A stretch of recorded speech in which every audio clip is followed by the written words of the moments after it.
Bom dia a todos! Graça e paz do Senhor Jesus seja com todos nós. Uma ótima quarta-feira para todos. Hoje é dia 26 de julho de 2023. Seja muito bem-vindo ao nosso devocional de hoje. E nesta quarta-feira nós vamos dar sequência aí à nossa maratona de leitura bíblica que está chegando ao fim, né? Está concluindo aí a leitura completa de todos os livros da Bíblia, lendo 3 capítulos aí por dia.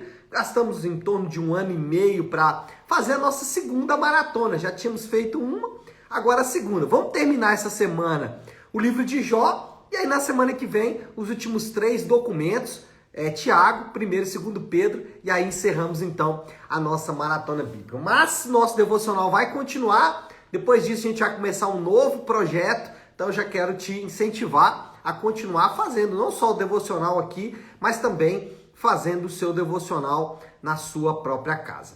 Hoje vamos de Jó, e hoje nós vamos falar de Jó, capítulos 37 e 38. Essa semana vamos fazer um devocional um pouquinho mais curto em relação a capítulos, né? Não serão 15 como normalmente são, serão 12 para a gente terminar o livro de Jó. Hoje Jó 37 e 38, e o tema do devocional de hoje é algumas respostas. Na verdade, eu estou usando um tom de ironia aqui, porque não tem resposta absolutamente nenhuma. Mas até o fato de não ter resposta já é uma resposta. Bom, deixa eu explicar isso melhor, já lendo o texto e aí depois entrando aqui no assunto, entrando na explicação do texto. O texto que eu quero ler é Jó capítulo 38, eu vou ler do versículo 1 até o versículo 4. Então, Jó 38, versículo 1 a 4. Diz assim: Então o Senhor respondeu a Jó do meio da tempestade e diz. Teoricamente,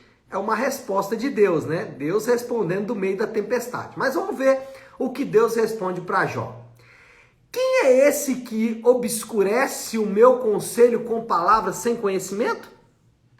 Prepare-se como simples homem. Vou fazer perguntas a você e você me responderá. Onde você estava quando lancei os alicerces da terra? Responda-me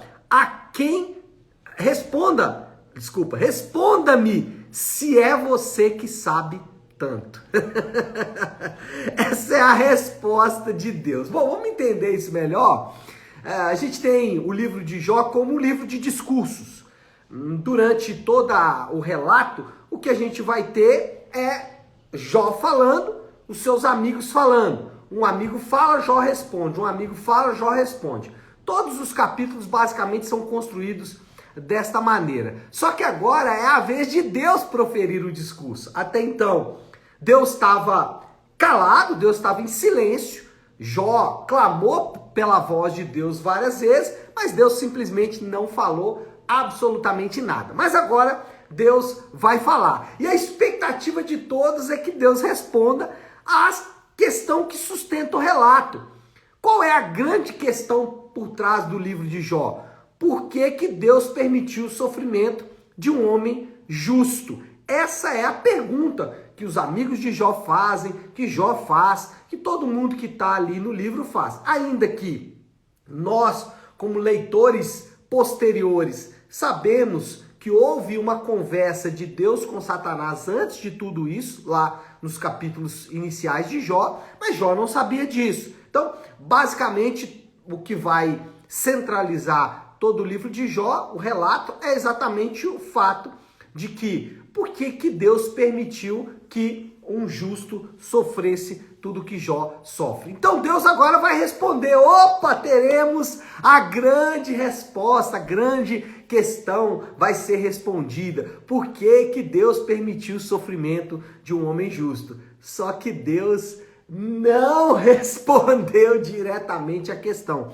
Deus não disse por que que ele permitiu que Jó sofresse esse sofrimento. Por que que Jó sofreu esse sofrimento é ótimo, né? Porque que Jó, como homem justo, passou pelo que ele passou, sofreu o que ele sofreu.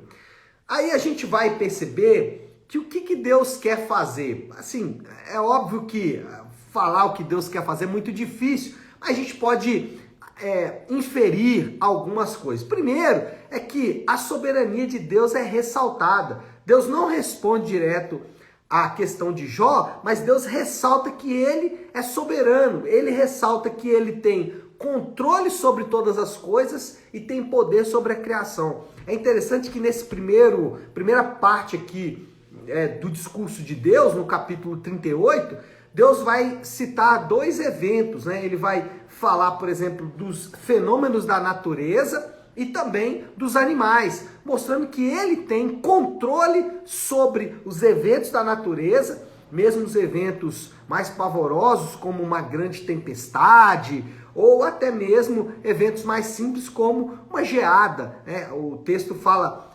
muito interessante, quando ele fala o seguinte: Jó, eu tenho aqui do meu lado reservatório de neve, né? Usando, logicamente, uma linguagem humana.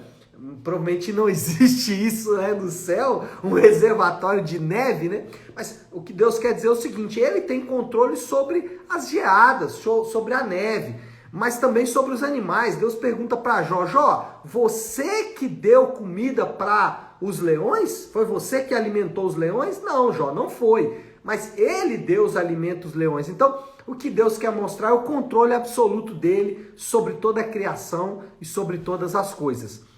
E aí, quando a gente vai para o relato de Jesus, a gente vê Jesus com o mesmo poder. Jesus, ele tem o mesmo controle sobre, por exemplo, eventos da natureza. Jesus, ele, durante uma grande tempestade, com apenas uma ordem dele, a tempestade cessa rapidamente, mostrando o controle de Jesus sobre a tempestade. Depois, sobre os animais, aquele famoso texto lá dos porcos, né, onde ele envia demônios aos porcos, mostrando o domínio de Jesus sobre os animais também. Então, esse controle de Deus é ressaltado em Jesus. Quando lemos sobre Jesus, não nos surpreende que Deus é soberano sobre todas as coisas. Agora, sempre que a gente fala de soberania de Deus, isso causa, às vezes, algumas questões, pode trazer desconforto para ouvidos um pouco mais sensíveis, né? Pessoas que não têm tanto desejo de viver em um mundo controlado por Deus, pessoas que sofrem da síndrome de Adão, de querer controlar as coisas, assim como Adão quis controlar quando ele buscou por conta própria o conhecimento do bem e do mal. Mas o ponto é que as escrituras mostram um Deus soberano. E o que a gente pode falar sobre a soberania de Deus? Primeiro, a soberania de Deus, ela é absoluta. Quando a gente fala de soberania de Deus absoluta, é dizer que tudo, absolutamente tudo que acontece está debaixo do controle absoluto de Deus. Coisas muito ruins como tempestades, terremotos, furacões, tudo isso está debaixo do controle de Deus. Coisas boas como a ajuda humanitária, a ajuda de pessoas bondosas, mesmo pessoas que não são cristãs, a beleza das artes, as capacidades intelectuais, as nossas capacidades sociais, enfim, tudo, absolutamente tudo está debaixo do controle de Deus. É assim que a Bíblia relata, é assim que a Bíblia mostra, ela apresenta Deus dentro desse controle, e eu poderia citar aqui exemplos e mais exemplos para dizer que Deus é absoluto em seu controle. Mas, quando a gente fala de soberania de Deus, nós temos também que lembrar que a Bíblia diz que nós temos sim um nível de autonomia. Deus controla absolutamente todas as coisas e nós temos um nível de autonomia, nós temos um nível de liberdade. As escolhas de Deus não são impostas aos homens. Ainda que Deus controle todas as coisas, as nossas escolhas são voluntárias. Nós fazemos escolhas de maneira espontânea. Pastor, como alinhar ou como juntar essas duas verdades? A verdade que Deus é absoluto e a verdade que nós temos autonomia e seremos julgados pelas nossas ações. Como casar essas duas coisas? Bom, isso é um grande mistério, assim como outros mistérios não só da teologia, mas da vida de maneira geral. Mas o ponto é que a Bíblia deixa claro essas duas verdades. Deus é absoluto e faz todas as coisas de acordo com a sua vontade. Nós, por outro lado, somos autônomos e temos liberdade de escolha, somos livres voluntariamente para escolher. Nesse sentido, às vezes pessoas tratam a soberania de Deus meio como se fosse um jogo de azar, né? Um toque do destino. Então a pessoa pensa o seguinte: bom, se aconteceu é porque tinha que acontecer. Não é isso que é soberania de Deus. Me lembro de uma pessoa que relatou para mim: eu recebi uma proposta de emprego e é de Deus, porque Deus é soberano e eu tenho que aceitar essa proposta de emprego. Por quê? Porque Deus é soberano. E se Ele me deu a opção dessa proposta de emprego, significa que Ele está querendo que eu aceite. Não é isso que a Bíblia diz. Isso não é confiar na soberania de Deus. Então, vamos lá. O que nós, uma vez como cristãos, temos que fazer diante da soberania de Deus? Primeiro, obediência. Então, no caso aí do irmão que estava diante de uma proposta de emprego, ele não deveria aceitar aquela proposta de emprego, porque aquela proposta de emprego iria sacrificar a família dele, iria sacrificar a saúde dele. Mais um emprego, ele teria mais uma porta de emprego, ele era um autônomo, e o que aconteceria? Ele teria que abrir mão até mesmo do descanso. Então Deus, ele deveria aceitar essa proposta de emprego simplesmente porque ela apareceu? Não, ele deveria rejeitar essa proposta de emprego. Por quê? Porque os crentes são chamados a obedecer a Deus, e sacrificar a família em favor de um emprego não é algo que Deus se agrada, não é algo que Deus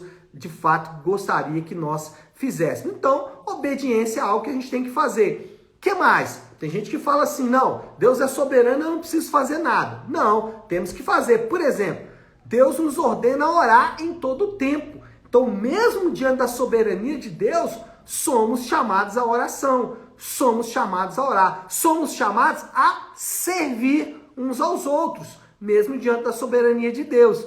Mesmo diante da soberania de Deus, somos chamados a perdoar diante de ofensas que sofremos. Então, essas são algumas coisas, dentre outras, que nós devemos fazer. Obedecer, orar, servir, perdoar, são coisas que a gente tem que fazer, mesmo que Deus seja soberano. E aí, quando a gente olha para o relato de Jó, primeira coisa, Deus quer destacar a sua soberania, mas tem mais. Deus quer chamar Jó para um relacionamento pessoal com ele.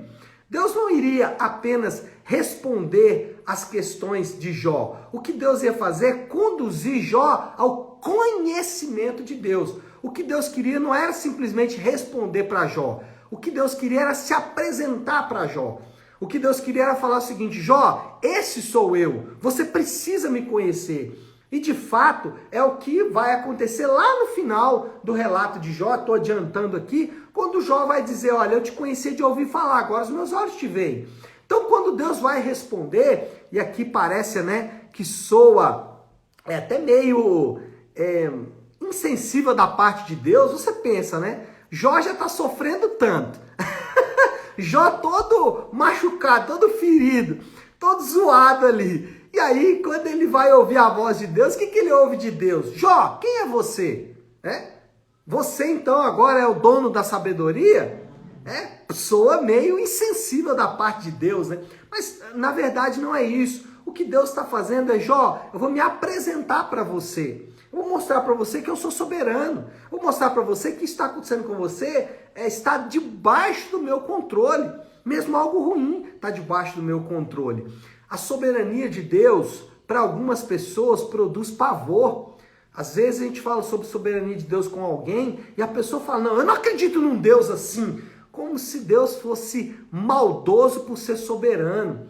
Como se Deus fosse malvado por controlar todas as coisas. Mas para um coração convertido, a soberania de Deus, ela significa conforto e segurança. A minha vida está nas mãos de Deus. coisas boas e coisas ruins vão acontecer na minha vida porque Deus quer, é a vontade soberana dele, é a vontade absoluta dele. Então, a soberania de Deus para Jó foi a maneira como Deus usou para se apresentar para ele, para um relacionamento com ele. E isso produziu em Jó conforto e segurança e não pavor. Então, o conhecimento de Deus, a soberania de Deus deve produzir da mesma forma em nós também esse conforto, essa segurança, e não pavor, mas exatamente aquela segurança de saber, olha, Deus está fazendo todas as coisas de acordo com a sua vontade. Engraçado que às vezes a pessoa posta na rede social isso, mas quando ela precisa viver isso, é um pânico, né? Não, Deus é soberano e isso traz conforto, isso traz segurança. Bom, moral da história, já para a gente concluindo aí o nosso devocional de hoje, o grande desafio do livro de Jó é perceber que nem sempre teremos as respostas que ansiamos. O grande desafio de Jó é saber que nem sempre Deus vai responder as nossas perguntas. Por isso que eu disse que era uma ironia quando eu falei do tema do devocional, que algumas respostas que não tem resposta absolutamente nenhuma. Então, podemos nos contentar em saber que Deus é soberano. Talvez você entrou nesse devocional hoje buscando respostas. E a resposta que você vai receber da parte de Deus é simplesmente que Deus é soberano. Ou seja, não vai ter muitas respostas. E isso é suficiente para mim e para você nos contentarmos com a soberania de Deus. E a aplicação, o desafio do Léo aí para esta quarta-feira é mais ou menos nessa direção.